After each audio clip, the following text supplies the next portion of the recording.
Hey there, I just want to do a quick review of this new table saw blade I purchased. This is the Whiteside glue line rip blade. And the reason I purchased this is I'm ripping a lot of 4/4 cherry stock for some countertops that I'm doing. And normally this is my kind of go-to blade. This is my Tenryu gold metal 40 tooth. And this I'm just always happy with this. I mean, I hardly ever change this out unless I'm going to a data or something like that. For what I'm working with, I just always have really good results with this, even over specialized blades, as long as I keep it clean. But you know how it is having a workshop. You want to buy new toys. I've always heard about glue line rip blades. And I read a review, I think it was in Woodworking Magazine or some other magazine like that, about this blade a while back. I kind of had my eye on it, and I figured for this project it'd be fun to purchase it, test it out. Ripped a couple pieces of cherry with it and noticed that the edge is pretty rough, much rougher than with the gold metal blade here, and I can show you what they look like side by side. So hopefully this focuses well. You can kind of see that you have quite a bit of a rough cut with the W here. That's the Whiteside, and this is the Tenryu gold metal. The gold metal almost feels like you have like 120 grit sandpaper. It's pretty smooth, but here with the Whiteside, I mean, it's like 40 grit. It's pretty rough. You can see a lot of the saw marks. So even though the Whiteside has a bit rougher cut, it actually seems like it would make a pretty good glue line. You could glue that up. I put some clamps on here. It looks pretty nice. But the Tenryu, I mean, I guess I really wouldn't have any reason to switch out the blade. If I have this blade on my saw already, I'm not going to go and pick this out and put it on the saw. So what are some of the differences between these two blades? They both have about an 1/8 inch kerf. I think this is 0.126. This is a 22 degree rake. This has a 20 degree rake, I think. A little bit difference in, obviously, the blade. This one has a flat top grind and a triple top grind. So flat top could be useful for this blade, but I also have a box joint set and also a dado set, so I would probably never really pull this out to use it for that reason.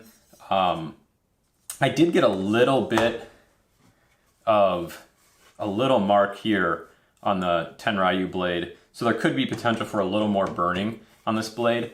One significant difference between the two, obviously, and this is also because of just the tooth count, we got 40 tooth here and 30 tooth here, is that the Tenryu was a bit harder to push through the saw. Definitely a little more buttery with the Whiteside ripping right through. So if you had a lot of cuts to make, I guess that would be one reason to go with the 30 tooth. The other thing, though, as well, is you could maybe save on your machine if you don't want to use so much power, but I've got a 3 horsepower table saw here. It's on 240, so that's really not a concern of mine. So what about thicker stock? Well, I think that's maybe the reason that this Whiteside would be used, because I'm just using 4/4 here, and that's what my project is, and that's what I'm testing it with. If I was working with 8/4, maybe there'd be a more significant difference between these two blades. Maybe it'd have a little more burning here. Maybe that difference between how much I'm having to push through is really going to show up with this blade here. And so if I were to be doing 8/4 stock at pieces that are long enough that I can't put them on my joiner, probably 4 or 5, 6 foot long pieces that I'm going to glue up, maybe this blade right here would have some potential. So there's also other blades out there. I know that there's a Freud blade. I think it's 25. No, let's see. I think it's an 18 tooth. Flat top grind, and that's for ripping as well. So that one you're probably really, if you got a lot of stock in your shop, you don't want to glue them up, but you want to just rip them quick. Obviously that would be a much better blade than this one here, especially at the price point. I think that Freud blade goes for $65, under $70. This blade here is $83 for the Whiteside, and then my gold metal here, I think this is under 100, so maybe like $95, $98. So I just really love this Tenryu combination blade, and really I'm just looking, why would I justify taking that off my saw, putting something else on there? if I'm pretty much going to get an equal quality here. This is a pretty small shop, it's not a production shop, so usually I'm only making a small number of cuts, smaller pieces. A lot of times I have availability of my joiner if I want to use that. So in a smaller non-production shop, what is the use of this Whiteside?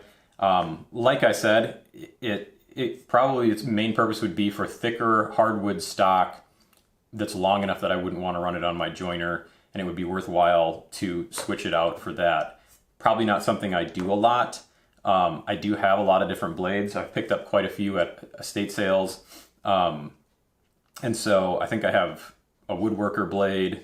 I have a lot of nice blades that I've picked up. But I really just always stick with this Tenryu. I don't know why. I just always have good luck with this one. So I guess for anybody out there looking at this blade, probably more for production shops that are going to do thicker hardwood stock. Maybe you have a dedicated table saw for this blade itself. You're going to do a lot of ripping, and then you're just going to glue up right off that rip. This would probably work for you. It does look like the glue ups will probably be pretty nice off this, even though it's a little rougher. For myself, even for this 4/4 project that I have, I'm probably just going to use this blade right here. And I might actually pick up that 18 tooth Freud blade that I was talking about, because that would maybe be useful for me in the shop to put that on if I was going to rip a bunch of stock down quickly and just join it up later. So hopefully that's a somewhat useful review for this Whiteside 30 tooth glue line rip blade. I think it's a pretty specialized blade. I can't see a lot of hobbyists really needing this blade. I think you can probably get away with other blades, especially if you already have a multi-purpose, general purpose blade.